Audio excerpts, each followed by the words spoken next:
ബംഗ്ലാദേശിൽ ഇസ്കോൺ നിരോധിക്കാൻ നീക്കം ആവശ്യമുന്നയിച്ച് ധാക്ക ഹൈക്കോടതിയിൽ ഹർജി. ഇസ്കോൺ മതമൗലിക സംഘടനയെന്ന് അറ്റോർണി ജനറൽ. വിവരങ്ങളുമായി ഗൗതം അനന്തനാരായണനൊപ്പം ചേരുന്നു. ഗൗതം, ഈ നൊബേൽ സമ്മാന ജേതാവ് എന്നൊക്കെ പറഞ്ഞ് അധികാരമേറ്റപ്പോഴും അതിനുശേഷം ചില നാടകങ്ങൾ കളിച്ചിരുന്നുവല്ലോ മുഹമ്മദ് യൂനുസ്. അതായത് ഹൈന്ദവ മേഖലകളിൽ പോയി നിങ്ങൾക്ക് സമാധാനം ഞങ്ങൾ തരും, അതുറപ്പിക്കാനുള്ള നടപടികൾ മുന്നോട്ട് വയ്ക്കുന്നു എന്നൊക്കെ പറഞ്ഞ് ഒരു നാടകം കളിച്ചിരുന്നുവല്ലോ. അതിനുശേഷം ഇങ്ങനെ തുടരെ ഹൈന്ദവ പ്രദേശങ്ങളിൽ ആക്രമണം അഴിച്ചുവിടുന്നതാണ് നമ്മൾ കണ്ടത്.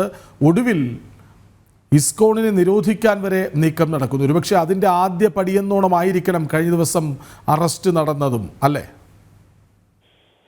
കൃഷ്ണരാജ്, അതാണ്. അതായത് ഇസ്കോണിനെ നിരോധിക്കണമെന്ന ആവശ്യം ആദ്യം മുന്നോട്ട് വെക്കുന്നത് ജമാഅത്തെ ഇസ്ലാമിയാണ്. അടുത്ത കാലത്ത് ജമാഅത്തെ ഇസ്ലാമി നേതാക്കൾ പലതവണ ഇസ്കോൺ ക്ഷേത്രങ്ങൾ ബംഗ്ലാദേശിൽ അടച്ചു പൂട്ടണം എന്നത് സംബന്ധിച്ചുള്ള ആവശ്യങ്ങൾ മുന്നോട്ട് വെച്ചിരുന്നു.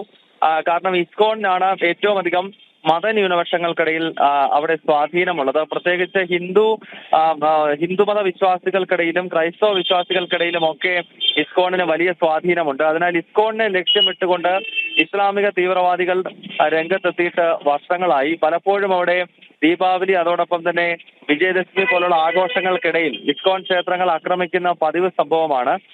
ഏറ്റവും ഒടുവിലാണ് ഇസ്കോണിന്റെ പ്രധാനപ്പെട്ട സന്യാസിമാരിൽ ഒരാളായിട്ടുള്ള ചിന്മയ കൃഷ്ണദാസ് പ്രഭുവിനെ അറസ്റ്റ് ചെയ്ത സംഭവം ഉണ്ടായിരിക്കുന്നത്. ഇതിന് പിന്നാലെ ഇന്നിപ്പോൾ ബംഗ്ലാദേശ് കോടതിയിൽ അറ്റോർണി ജനറൽ അറിയിച്ചിരിക്കുന്നത് ഇസ്കോൺ നിരോധിക്കപ്പെടേണ്ട സംഘടനയാണ് എന്നും ബംഗ്ലാദേശിൽ പ്രശ്നങ്ങൾ സൃഷ്ടിക്കുവാൻ ഇസ്കോൺ ശ്രമിക്കുന്നു എന്നതാണ് ഇപ്പോൾ ബംഗ്ലാദേശ് സർക്കാരിന്റെ തന്നെ ഔദ്യോഗികമായ വിശദീകരണം. അപ്പോൾ കൃഷ്ണരാജ് സൂചിപ്പിച്ചതുപോലെ ഇസ്കോണിനെ നിരോധിക്കുക, അതോടൊപ്പം തന്നെ ഹൈന്ദവ സംവിധാനങ്ങൾ മുഴുവൻ ഇല്ലാണ്ടാക്കി ഒരു 100% ഇസ്ലാമിക് റിപ്പബ്ലിക്കാക്കി ഈ ബംഗ്ലാദേശിനെ മാറ്റാനാകും ഒരുപക്ഷെ മുഹമ്മദ് യൂനിസ് ശ്രമിക്കുന്നത്. ഇദ്ദേഹം നോബൽ ജേതാവ് എന്ന പേരിലാണ് രംഗപ്രവേശനം ചെയ്തതെങ്കിലും ഇസ്ലാമിക ഭീകരവാദികൾ ഇയാൾക്ക് പിന്നിലുണ്ട് എന്നത് സംബന്ധിച്ചുള്ള നിരീക്ഷണങ്ങൾ നേരത്തെ ശക്തമായിരുന്നു. ഷെയ്ഖ് ഹസീനയുടെ ഭരണം പൊതുവെ മതേതര സ്വഭാവമുള്ള ഭരണമാണ്. ഷെയ്ഖ് ഹസീന അവാമി ലീഗിന്റെ നേതാവാണ്. അവാമി ലീഗ് താരതമ്യേന മതനിരപേക്ഷ നിലപാടുള്ള ഒരു രാഷ്ട്രീയ പാർട്ടിയാണ്. അതിനാൽ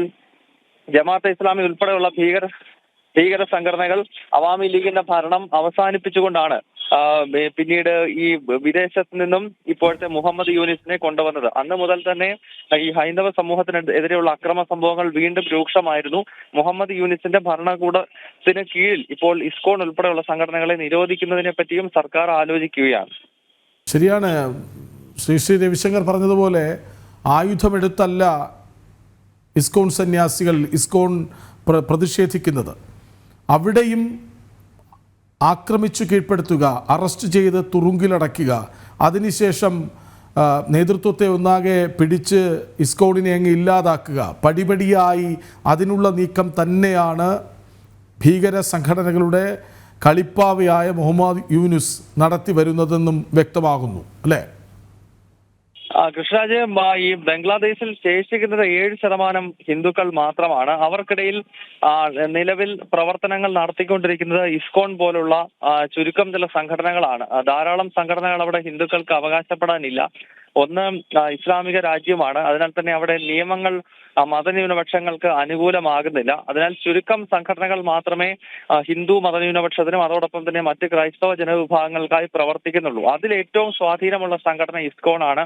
നമുക്കറിയാം, ഇസ്കോൺ ബംഗ്ലാദേശിൽ മാത്രമോ ഭാരതത്തിൽ മാത്രമോ ഒതുങ്ങുന്നതല്ല. അമേരിക്കൻ രാജ്യങ്ങളിൽ പോലും വളരെ സ്വാധീനമുള്ള, ലോകമെമ്പാടുമുള്ള കൃഷ്ണ ഭക്തരുടെ കൂട്ടായ്മയാണ്. അവരുടെ പ്രവർത്തന ശൈലി തന്നെ പൊതുവെ സമാധാന അന്തരീക്ഷത്തിലുള്ളതാണ്. ഒരു തരത്തിലുമുള്ള അക്രമ സംഭവങ്ങൾ പോയിട്ട് ആയുധങ്ങൾ കൈകൊണ്ടെടുക്കുക പോലും ചെയ്യാത്ത രീതിയിലുള്ള സ്വഭാവമുള്ള സന്യാസിമാരാണ് ഇസ്കോണിന്റെ സന്യാസിമാർ. അവർ ശ്രീകൃഷ്ണ വിശ്വാസികളാണ്. ഭഗവാൻ ശ്രീകൃഷ്ണന്റെ ആശയങ്ങളിൽ ഉയർത്തിപ്പിടിക്കുകയും അത് പ്രചരിപ്പിക്കുകയും ചെയ്യുന്നവരാണ്. സനാതന ധർമ്മത്തിന്റെ ആശയങ്ങൾ പ്രചരിപ്പിക്കുന്നു. അതാണ് അവരുടെ പ്രവർത്തനം. എന്തായാലും ഇപ്പോൾ ഇസ്കോൺ അത്രയും സമാധാനത്തിൽ മുന്നോട്ട് പോകുന്ന ഇസ്കോൺ ക്ഷേത്രങ്ങൾ പോലും തകർക്കുകയും ഇസ്കോൺ സന്യാസിമാരെ കൊലപ്പെടുത്തുകയും ചെയ്യുന്നത് ബംഗ്ലാദേശിൽ ഒരു പതിവ് സംഭവമായി മാറുന്നുണ്ട്.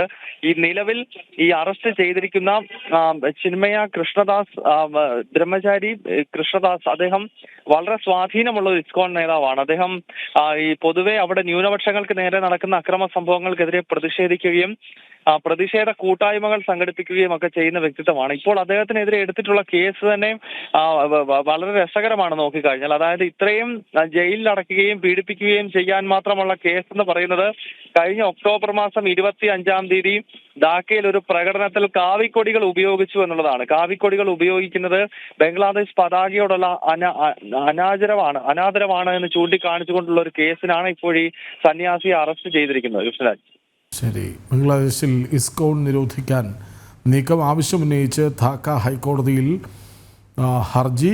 ഇസ്കോൺ മതമൗലിക സംഘടനയാണെന്നാണ് അറ്റോർണി ജനറൽ പറയുന്നത്. വിവരങ്ങൾ നൽകുകയായിരുന്നു ഗൗതം അനന്തനാരായണൻ.